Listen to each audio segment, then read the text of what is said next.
እኔ ምንም ያርግ ዶክተር አብይ ምንም ያጥፋ አይ ዶንት ኬር። በዚህ ጉዳይ ግን እግዚአብሔር ምህረት አያደርግም። በጣም ያሳዝናል። ትውልድን ሊያጠፋ ከተነሳው ጋር አብሮ ይሄ ሰው ገንዘብ ኢትዮጵያ ውስጥ አፍስሶ ያጠፋውን ጥፋት ግን ይውልኝ ብቻ። ዓለምን በአዲስ ገጽታ ቀይረሃል። መሰረት የዲጂታል የጀርባ አጥንት የሆነውን የስልጣኔ ዘመን መገኛው አንተ ነህ። ኦ ማይ ጉድነስ ከሞን ዶክተር አብይ ከሞን። ቫይረስ ከኢትዮጵያ ጀመረ። አሁን እንግዲህ እንደ ኮቪድ ወቅት ተሯሩጠን መዝሙር 91 ልናነሳ ነው። አይገርማችሁ? በቀን 4 5 የጸለይንበት ዘመን መከራ ሲመጣ ብቻ ጌታ ሆይ ልንል ነው። አሁን ዛሬ ግን ጌታ እያስጠነቀቀ ነው። ይሄንን የእግዚአብሔርን ቁጣ እየሆነ ያለውን ነገር ሳይባባስ ዛሬ በንስሐ ጌታ ሆይ ማረን፣ አጥፍተናል፣ በድለናል ብለን በእግዚአብሔር ፊት መጮህ አለብን። በጣም ያሳዝነው ነገር ስቲል በኃጢአታችን ቀጥለናል፣ ገስግሰናል። ስሙኝ፣ በዚህ በኢሳይያስ 58:3 ላይ ስለምን ጾምን አንተም አልተመለከትክም፣ ሰውነታችንንስ ስለምን አዋረድን አንተም አላወክም ይላሉ። እነሆ በጾማችሁ ቀን ፈቃዳችሁን ታደርጋላችሁ፣ ሰራተኞቻችሁን ሁሉ ታስጨንቃላችሁ ይላል። አሁን ቁም ነገሩ ምንድነው? በጾምና በጸሎታችን ወቅት እየሰራን ያለነው ምንድነው? እዚህ ጋር ጾም አለ፣ እዚህ ጋር ኃጢአት አለ እንዴ? አብሮ ማይሄድ ነገር። እግዚአብሔር እኮ ልመናችንንና ጸሎታችንን ጾማችንን የሚቀበለው መስዋዕታችንን የሚቀበለው ልባችንን አይቶ ነው። እኛ በጾማችን ቀን በጸሎታችን መሃል ሰው እናማለን፣ ክፉ እናረጋለን፣ ሌሎችን እንበድላለን፣ ወንድማችንን እንገፋለን። በኃጢአት መሃል ጾም የለም፣ ጸሎት የለም። እግዚአብሔር አልተቀበለውም። ለዚህ ነው መከራው ያልበረደው። ለዚህ ነው በመከራ ላይ መከራ፣ አንዱን ሳንወጣው አንዱ። እኔ እንግዲህ እንደሌሎቹ መልእክተኞች አይደለሁም። ያለውን ነገር በእውነት እናገራለሁ። እግዚአብሔር በዚህ ሰዓት ምህረት ላድርግላችሁ ንስሐ ግቡ እያለ ነው ያለው። ከዚህ ውጪ ግን በተአምር ምህረት አይመጣም፣ በተአምር ፈውስ አይመጣም። እስቲ ሚዲያ ውስጥ ግቡና ስለዚህ ስለ ቢል ጌት ስለሚባለው ሰውዬ ስሙ ዝም ብላችሁ። ዓለም ሁሉ እየተቃወመው ነው በዚህ በክትባት የተነሳ። ባለፈውም ኮቪድ ያመጡት እነሱ ናቸው፣ የእግዚአብሔርን ሕዝብ ለመቀነስ ብለው ማለት ነው። ሳይንቲስቶች ብርቅዬ ወፎችን ለመታደግ ብለው ያንበጣ መንጋ በቢል ጌት አማካኝነት ያንበጣ መንጋ በሄሊኮፕተር ሲረጭ ወደ ታች የት ብትሉኝ አፍሪካ። ትልቁ ኢትዮጵያን ያጠፋት መሪያችን ከቢል ጌት ጋር ያለው ወዳጅነት ይሄ ነው ዋጋ እያስከፈለን ያለው። ይሄንን ሰውዬ እኮ በዚህ በክትባት የተነሳ ስንቱን ልጆቻችንን ትውልዱን ሽባ አርጎ ስም ባለው በሌለው እየሰጡ ለወላጅ እንዳይሆኑ ለራሳቸው እንዳይሆኑ ኦቲዝም ይላሉ፣ ዳውን ሲንድሮም ይላሉ፣ ምን ይላሉ። ይሄው ክትባት አናስከትብም እያሉ በዓለም ላይ ያሉ ህዝቦች እየተከራከሩ ነው ከዚህ ሰውዬ ጋር። በተለይ ኦቲዝም እናንተ እግዚአብሔር ለትውልዱ ተነስቶ መፍትሄ ያለው የፈውሱ ጌታ የሆነው ኢየሱስ ክርስቶስ ብቻ ነው።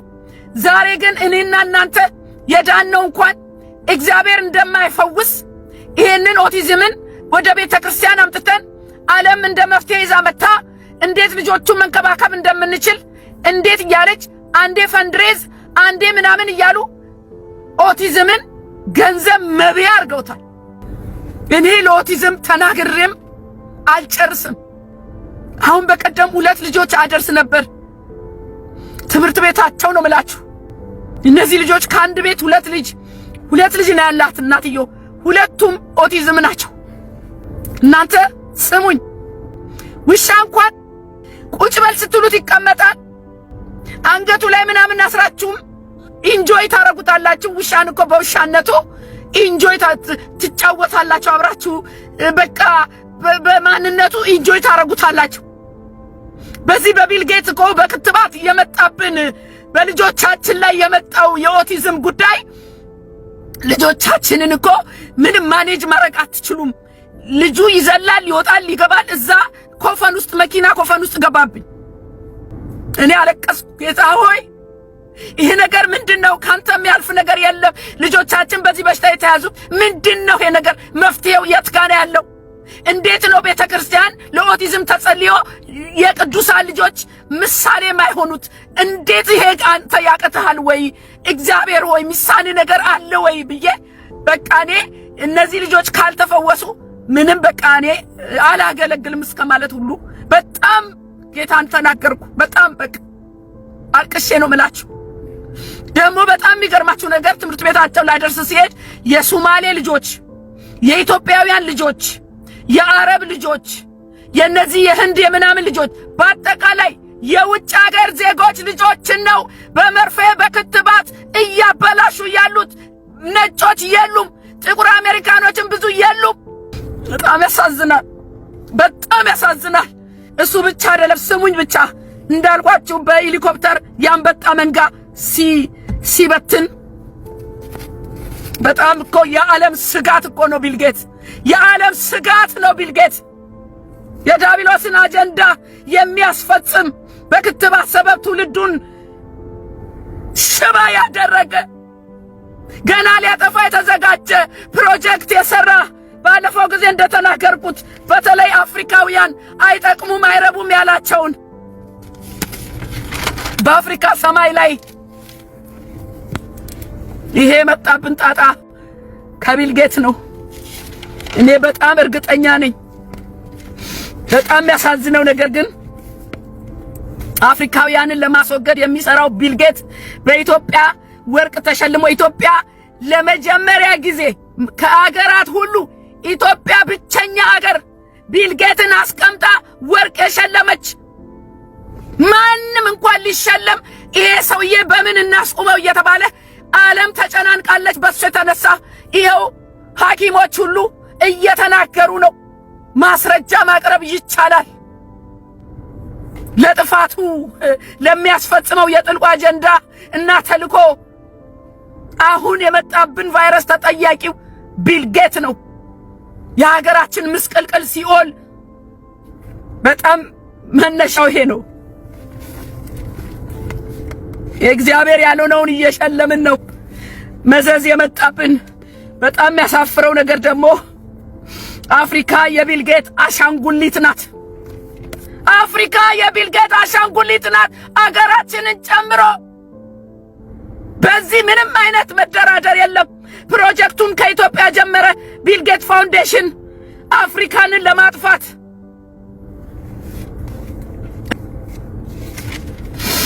እኔ ምንም ያርግ ዶክተር አብይ ምንም ያጥፋ አይ ዶንት ኬር። በዚህ ጉዳይ ግን እግዚአብሔር ምህረት አያደርግም። ትውልድን ሊያጠፋ ከተነሳው ጋር አብሮ ይሄ ሰው ገንዘብ ኢትዮጵያ ውስጥ አፍስሶ ያጠፋውን ጥፋት ግን እዩልኝ ብቻ። ዓለምን በአዲስ ገጽታ ቀይረሃል። መሰረት የዲጂታል የጀርባ አጥንት የሆነውን የስልጣኔ ዘመን መገኛው አንተ ነህ። ኦ ማይ ጉድነስ ከሞን ዶክተር አብይ ከሞን ኖ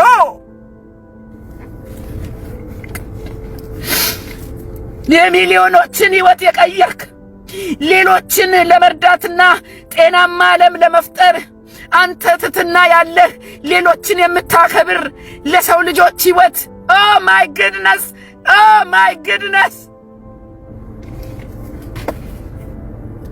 ለምንድን ነው ማያድነው? ለምን አያድንም? ኢየሱስ ጠላት ያበላሸውን ኢየሱስ መፈወስ ያቅተዋል?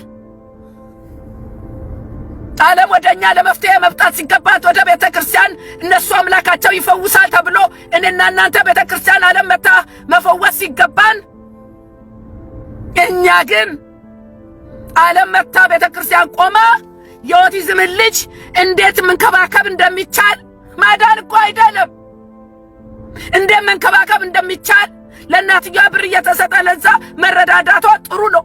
ግን እኛ የምንፈልገው ፈውስ ነው። ኢየሱስ ያድናል። ኢየሱስ ያድናል። እኔ ምንጩን አደርቃለሁ ብሏል። ቤተክርስቲያን ግን እየጮኸች አይደለችም ወደ እግዚአብሔር።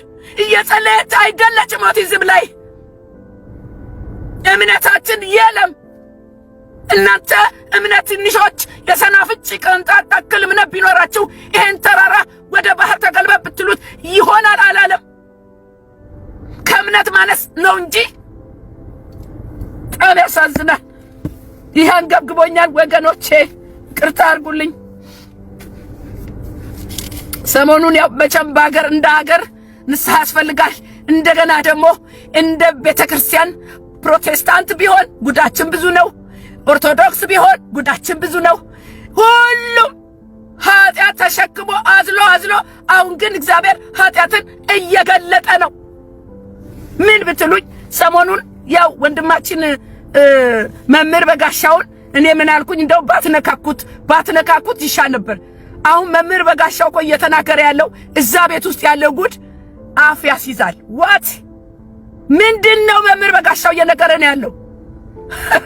እዛ ቤት እኮ ያለ ጉድ ስሙኝ። በጣም የሚገርመው ነገር አንዳንድ ጊዜ ተከድኖ ይፍሰል ብለው ዝም ብለው ከድነው ቢቀመጡ ጥሩ ነው።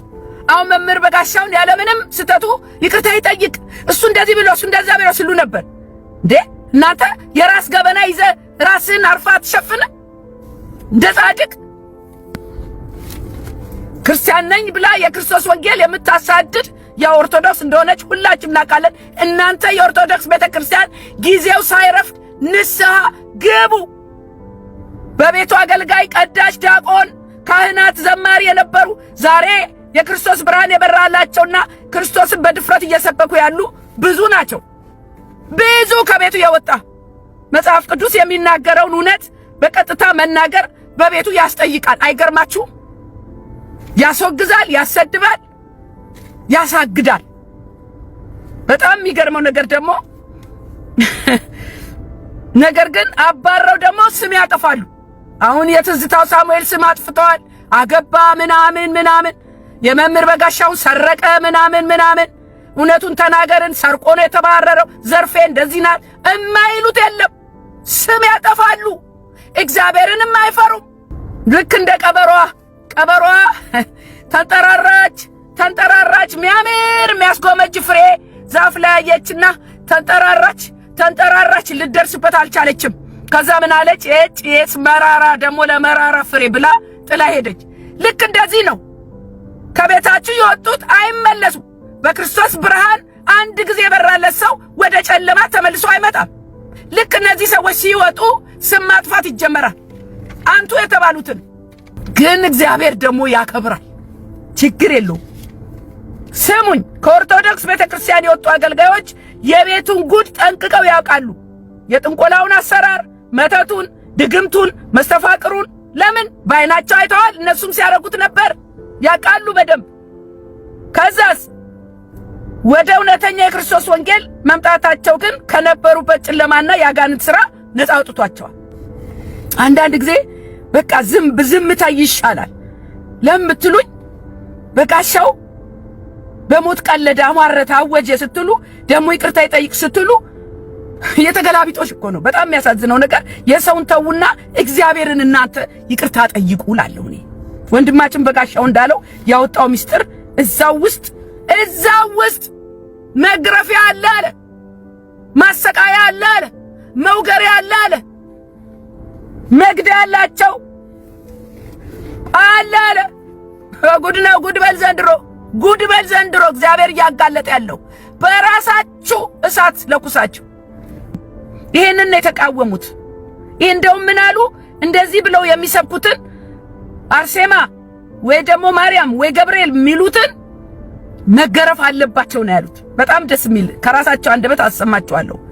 ከዛ በራሳቸው ፓትርያርኩ አንደበት ደግሞ ሲያወግዟቸው ትሰማላችሁ። ይሄ እኮ በጣም ትልቅ ኃጢአት ነው። በቃ ይሄ ነው። በቃ ኢየሱስን ማሳደድ ማለት ይሄ ነው። ሌላ ምንም መረጃ አያስፈልግም። ምን አሉ ሲያወግዟቸው?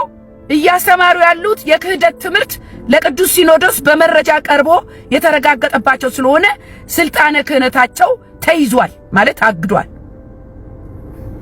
ክህደት የሚባለው እንግዲህ ይሄ ነው። እና ሴማን ከፍ ስታረጉ ትክክለኛ ትምህርት ነው እነ ማርያምን ኢየሱስን ከፍ ስታረጉ ግን ክህደት ነው እዛ ቤት።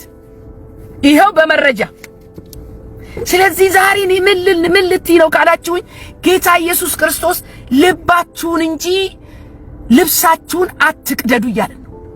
ከልብ የሆነ ንስሐ ግቡ እያለን ነው። ከንፈራችሁ ነው እንጂ የሚናገረው ልባችሁ ከኔ ርቋል፣ ክፋት አዝላችኋል እያለን ነው ጌታ ያለው። ይሄ ነው ወንጌል። በቃ ጌታ ኢየሱስ ክርስቶስም እኮ ሲያስተምር የነበረው በምሳሌ ነው። ይሄ ደግሞ የምናየው በእኛው አካባቢ በተለይ በሀገራችን የምናየው ነገር ትልቅ ምሳሌ ነው።